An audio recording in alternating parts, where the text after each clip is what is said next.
ఈరోజు మంగళవారం. మరి మంగళవారం అంటే పశ్చిమ నియోజకవర్గంలో ఒక ప్రత్యేకత ఉంది. ప్రతి మంగళవారం కూడా మహిళల కోసం పశ్చిమ నియోజకవర్గ ఆఫీసు నేను కూడా అందుబాటులో ఉంటూ ఉంటాము. ప్రతి ఒక్క మహిళ కూడా చాలా రకాలైన సమస్యలతో వస్తూ ఉన్నారు. వాటికి పరిష్కారంతో బయటకు వెళ్ళడం అనేది చాలా సంతోషంగా అనిపిస్తూ ఉంది. మహిళలు చాలా స్వేచ్ఛగా వారికి ఉన్న సమస్యల్ని చెప్పుకునే ఒక మనిషి ఉంది అన్న భరోసాతో గుంటూరు పశ్చిమ నియోజకవర్గ ఆఫీస్కి రావడం అనేది మా యొక్క ఆనందానికి హద్దులు లేవా అన్నంత బాగా మాకు అనిపిస్తూ ఉంది. ఈ యొక్క ప్రత్యేకమైన కార్యక్రమం తీసుకోవడం, దాన్ని ముందుకు ఇలాగే కొనసాగించడం, మరి ఇటు మా సిబ్బంది అదేవిధంగా అధికారుల్ని ఇక్కడ కూర్చోబెట్టి వారి యొక్క సమస్యల్ని విని తక్షణమే పరిష్కారం అందించగలిగే, ప్రతి సమస్యని తక్షణమే పరిష్కారం అందించడం అనేది చాలా సంతోషంగా ఉంది. ఈరోజు గుంటూరు పశ్చిమ నియోజకవర్గ ఆఫీస్లో పరిస్థితి ఎలా అయ్యిందంటే, పురుషులు వాళ్ళ సమస్యలు చెప్పుకోవాలంటే కూడా ఒక మహిళల్ని ఎత్తుక్కుని ముందు వారిని ఉంచుకుని వారి సమస్యని మా దాకా తీసుకొచ్చే ప్రయత్నం చేయాలి అన్నట్టుగా ఈరోజు పురుషులు రావాలి అని అంటే కూడా ఒక మహిళను తీసుకొని వచ్చే పరిస్థితి కనపడుతుంది. ఎందుకంటే ప్రత్యేకంగా ఈరోజు వారి కోసమే కేటాయించడం అనేది అభినందనీయంగా అందరూ ఆశీర్వదిస్తున్న పరిస్థితి, పరిణామంగా కనిపిస్తుంది.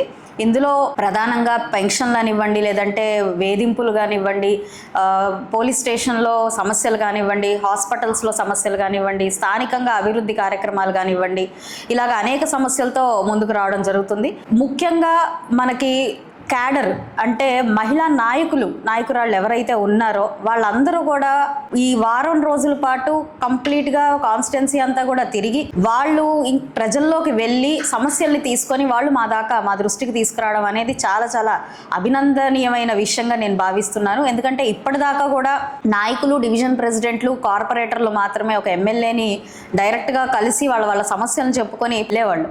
అయితే ఇప్పుడు కార్యకర్తలతో సహా కూడా ఇక్కడికి రావడం, వారి సమస్యల్ని చాలా స్వేచ్ఛగా చెప్పుకోవడం, వాటికి పరిష్కార మార్గాన్ని చూసి వెళ్ళడం అనేది స్వాగతిస్తున్న కార్యక్రమం. ఇది ఇలాగే గుంటూరు పశ్చిమ నియోజకవర్గంలో కొనసాగుతుంది. మహిళల యొక్క సమస్యలు అన్నీ కూడా సాధ్యమైనంత మేరకు పరిష్కరించి వారి మనసుల్లో, వాళ్ళ కళ్ళల్లో ఆనందాన్ని చూడటమే నా యొక్క ముఖ్య లక్ష్యంగా ఈ యొక్క మహిళా గ్రీవియన్స్ని ఏర్పాటు చేసి ముందుకు వెళ్తూ ఉన్నాను. అందరూ దీనికి ఆశీర్వదిస్తున్నారు. ఇందాక మా సోదరులు Janasena party voice spokes person అయిన ఆళ్ళ హరి గారు కూడా చెప్తూ, బయట ఎలా ఉంది అంటే నియోజకవర్గంలో గ్రౌండ్ లెవెల్ స్థాయి వాళ్ళందరూ కూడా చూస్తూ ఉంటారు.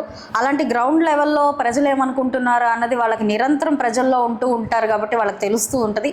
వాళ్ళు కూడా చెప్పడం జరిగింది, మహిళలు ఎంతో ఆనందం వ్యక్తం చేస్తున్నారు. మహిళల కోసం ఒక ప్రత్యేకమైన రోజును కేటాయించి వారి యొక్క అభివృద్ధి కోసం, వారి యొక్క సమస్యల పరిష్కారం కోసం ఇక్కడ మీరు ఉండడం అనేది చాలా గొప్ప విషయం అని వారు కూడా వారి మాటల్లో చెప్పడం జరిగింది. సో ఇది ఇలాగే కొనసాగుతూ ఉంటుంది. మా కార్యకర్తలు, అభిమానులు, అదేవిధంగా మా యొక్క నియోజకవర్గంలో ఉన్న ప్రతి ఒక్క నాయకులు మాకు సహాయ సహకారాలు అందిస్తూ మహిళల్ని ముందుకు ప్రోత్సహిస్తూ ఇలాగా సమస్యల పరిష్కార దిశగా కూటమి ప్రభుత్వ నాయకులు, పార్టీ అందరూ కూడా మేము శ్రమిస్తూ ఇది మంచి ప్రభుత్వంగా ముందుకు వెళ్తాము. కాబట్టి రానున్న రోజుల్లో ఇంకా ఎలాంటి సమస్యలు ఉన్నా కూడా పరిష్కరించే ప్రయత్నం చేస్తాము. రాష్ట్ర వ్యాప్తంగా జరగాల్సిన పరిష్కారాలు ఏమైనా ఉంటే వాటి మినహా గుంటూరు పశ్చిమ నియోజకవర్గ పరిధిలో ఉన్న ప్రతి సమస్యకు కూడా పరిష్కారం అందుతుంది అనే ఒక భరోసాతో ఈరోజు ఇక్కడికి వచ్చిన వాళ్ళందరూ వెళ్ళడం చాలా చాలా సంతోషంగా ఉంది.